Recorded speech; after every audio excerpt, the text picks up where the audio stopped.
이 창세기에 가장 서두에 있는 이 말씀들은 참 많은 것을 우리 가운데 생각나게 하는 것이 있습니다. 뭐냐면 바로 죄의 문제입니다. 우리가 살면서 가장 힘들어하는 것이 있다면 죄의 문제예요. 예수님을 안 믿는 사람이라면 이 문제는 그렇게 크게 우리 마음에 걸리지는 않습니다. 근데 이 문제는 우리가 예수를 믿고 난 이후에는 가장 큰 문제로 대두되고, 지금도 이 문제 가운데 우리가 날마다 고민하며 또한 갈등하며 아파하며 힘들어하는 부분이기도 합니다.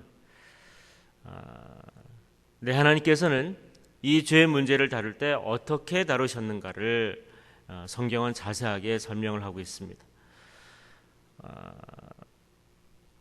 9절에서 우리가 13절까지 보면 하나님이 한 사람 한 사람 부르시는데, 죄를 먼저 지은 사람을 부르는 것이 아니라 어떤 사람을 부르냐 하면 먼저 거기에 책임자를 먼저 부릅니다. 아담과 하와에 있어서 그 책임자는 누굽니까? 예, 아담이거든요. 아담이 먼저 잘못을 하지 않았는데 아담을 먼저 부릅니다. 먼저 불러요. 하나님의 순서가 그렇습니다. 모든 이치가 하나님이 먼저 어떤 문제가 발생했을 때에 그 문제의 책임을 누구에게 먼저 묻냐면 바로 전체 책임자에게 먼저 묻습니다. 그래서 교회에서 어떤 문제가 발생하면 그 전체의 책임자가 먼저 그 부분에서 책임을 가지고 문제를 먼저 해결해야 합니다. 여기 보니까 하나님께서 먼저 아담에게 먼저 책임을 물어보십니다. 네가 왜 먹었느냐고 물어봐요. 그 다음에 답변을 들은 다음에 그 다음에 누구에게 또 물어보니까 바로 두 번째인 바로 하와에게 또 물어봅니다. 거꾸로 물어보는 거죠. 예, 거꾸로 물어보는 거예요. 그러니까 책임자부터 묻는데 죄를 지은 사람부터 물어본 게 아니라, 순서가 아니라 죄를 짓지 아니한, 그러니까 먼저 짓지 아니한 책임자부터 먼저 하나님께서 물어보시는 거예요. 그 다음에 물어보는 게 하와였어. 하나님은요, 우리 교회에서 발생하는 모든 문제에 있어서 하나님 먼저 물어보시는 것은 먼저 지은 사람을 물어보는 것이 아니라 그 전체적인 공동체의 책임을 지고 있는 사람에게 먼저 물어보는 것입니다. 국가든 사회든 단체든 조직이든 다 마찬가지입니다. 어떤 일이 발생하면 그 첫 번째 책임을 지는 사람은 전체를 책임지고 있는 책임자입니다. 이게 여러분에게 교회 안에 여러 소동이 일어나고 문제가 발생하면 먼저 그 책임을 누가 먼저 져야 합니까? 누가 먼저 져야 될까요? 이 성경 말씀들을 보면 최고의 책임자인 담임 목사님과 우리 장로님들이 지셔야 합니다. 그것이 첫 번째 져야 할 책임이에요. 물론 끝에 맨 끝 위에 이제 첫 번째는 담임이 지셔야 되고, 그 다음에 같이 이 당회를 이끌어가는 당원들 전체가 지셔야 합니다. 그 다음에 누가 져야 될까요? 우리 기도하는 권사님들이 지셔야 합니다.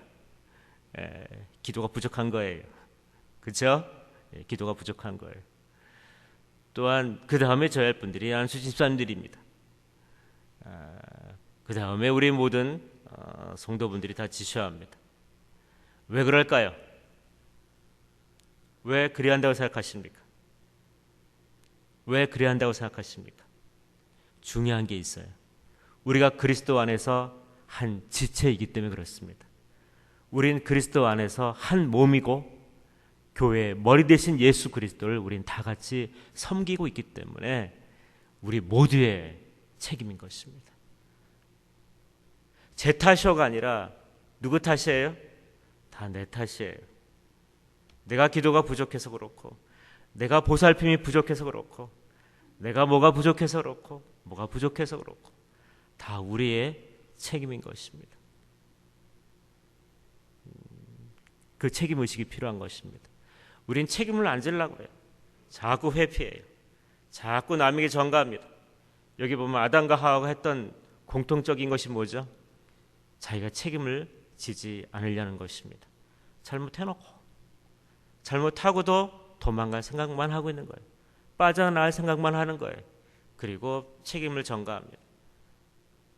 죄를 짓고 난 뒤에 사람이 했던 행동은 거짓말과 핑계와 그 다음에 아주 우리가 말하면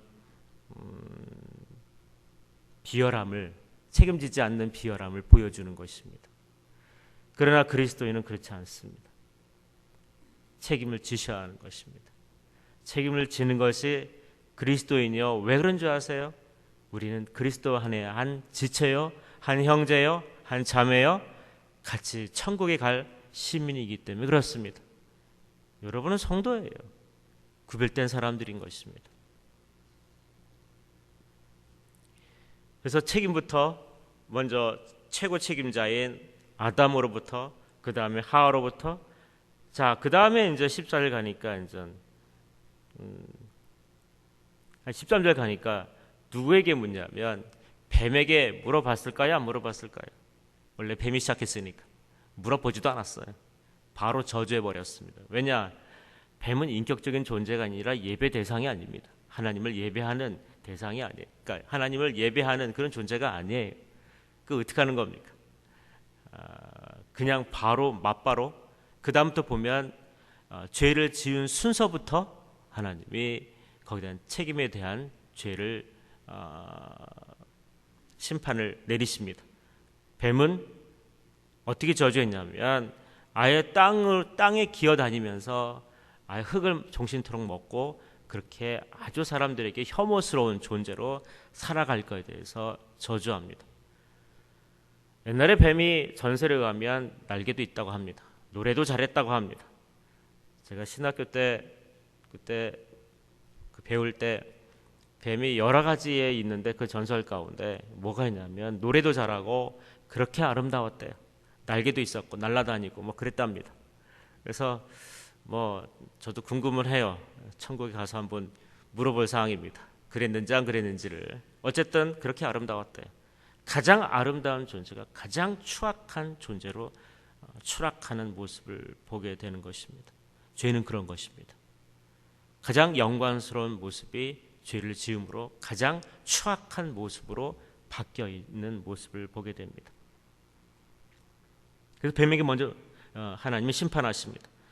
그 다음에 바로 이 뱀을 통하여 이루어진 여러 가지 구원의 계획을 세우십니다. 뱀에 의하여 인류가 타락했잖아요. 그럼 누가 싸워야 돼? 우리는 사탄과 싸워야 되는 상황이 되는 거예요. 우리를 구원하실 예수 그리스도를 15절에 인류 구원의 계획을 선포하십니다. 그러면서 16절부터 이제 그 다음 순서죠. 그 다음 뱀이 먼저 악한 일을 했고 그 다음에 두 번째가 하와가 죄를 범합니다. 그래서 어떤 벌을 내리시냐면 죄에 대한 대가를 내리시냐면 여자는 임신과 해산에 대한 고통이 있습니다.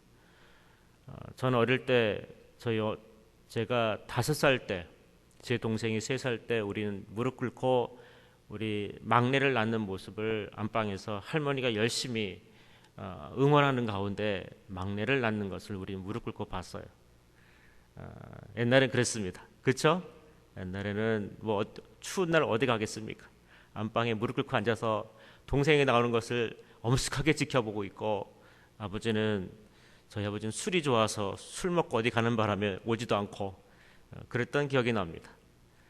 그때 어머님이 아주 고통스럽게 우리 셋째를 낳는 것을 여동생을 제가 봤는데 그때 제가 처음 봤어요. 모든 과정을 제가 다 봤으니까요.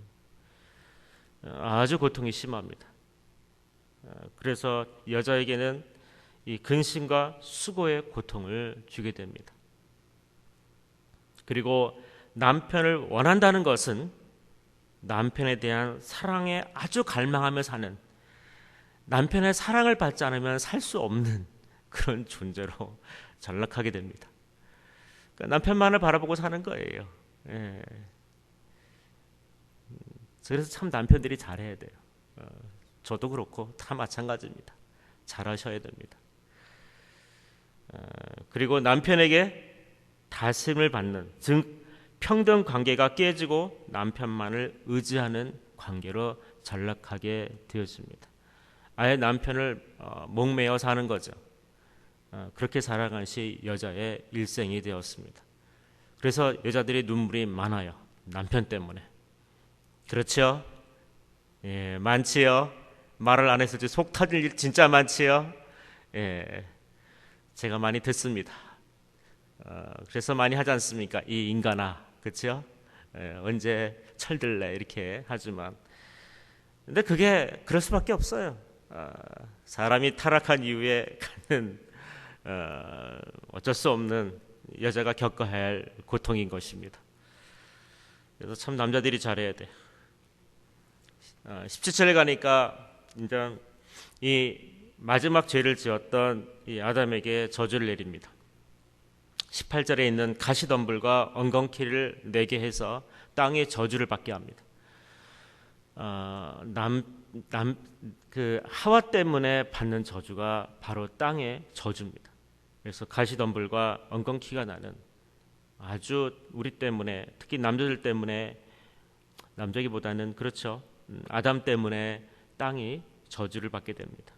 그리고 19절에는 바로 평생 땀을 흘리며 일을 해야 소산을 먹을 수 있는, 그래서 가장으로서 역할을 해야 하는 것입니다. 모든 식구를 먹여 살려야 되고, 그렇게 해서 땀을 흘려야 되고, 그렇게 책임을 져야 되는 가장으로서의 삶을 살아가는 그 삶을 살게 됩니다. 참 고통의 시간들을 많이 갔죠. 남자들이 참 지켜야 할 일들이 많습니다.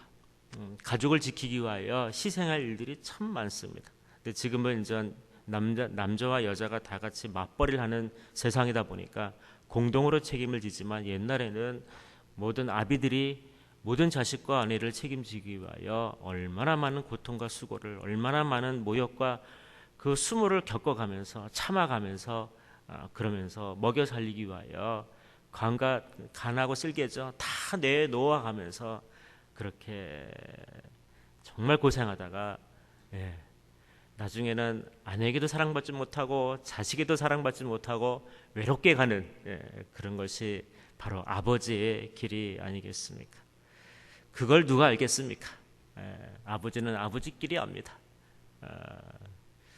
그래서 제발 좀 아버지들을 남편들을 잘 위해 주시기 바랍니다. 많이 위로가 필요합니다. 따뜻한 말, 격려가 필요합니다. 바가지는 그만 긁으시고, 사랑과 위로와 격려를 통해서 좀 길을 좀 펼 수 있도록 해주시면 감사하겠습니다. 너무 힘들어요. 요즘 아버지들이 너무 외롭고 고독스럽습니다. 이렇게 하나님은 순서적으로 바로 죄를 졌을 때는, 공동체 문제가 생겼을 때는 그 책임자가 바로 우리 교회를 한다면 목사님과 당회가 책임을 져야 할 것이고, 그 다음 순서적으로 모든 사람들이 책임을 지고 그 문제를 같이 풀어가야 하는 것입니다. 죄를 지적하는 게 아니라 그 문제를 풀어가고 같이 가는 것이 필요해요. 그게 공동체의 의식입니다. 그러나 하나님께서는 또한 죄에 대해서 벌을 내실 때는, 심판하실 때는 죄를 지은 순서부터 하나님이 그 부분들을 심판하신 것을 보게 되어집니다. 오늘은 이 말씀을 통하여 우리가 몇 가지를 좀 생각을 하게 되어집니다. 문제가 발생하면 우리 모두의 책임이라고 생각하고 그 문제를 가지고 해결하기 위하여 우리가 노력을 해야 하는 것입니다. 우리가 공동체가 감당할 수 있다고 하면 같이 문제를 해결하지만, 감당할 수 없다면 서로 의논하여 어떻게 해요? 그 문제를 우리 안에서 감당할 수 있는 범위 내에서 문제들을 해결해 가셔야 합니다. 우리가 지적하는 것이 중요한 것이 아니라, 들춰내는 것이 중요한 것이 아니라, 이 문제를 어떻게 해결할 것인가를 기도하며 같이 나가는 것이 중요한 것입니다.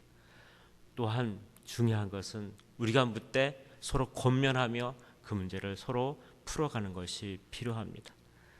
가장 중요한 것은 전체 공동체가 같이 아파하며 이 문제를 끌어안고 가는 것도 때로는 필요할 때가 있습니다.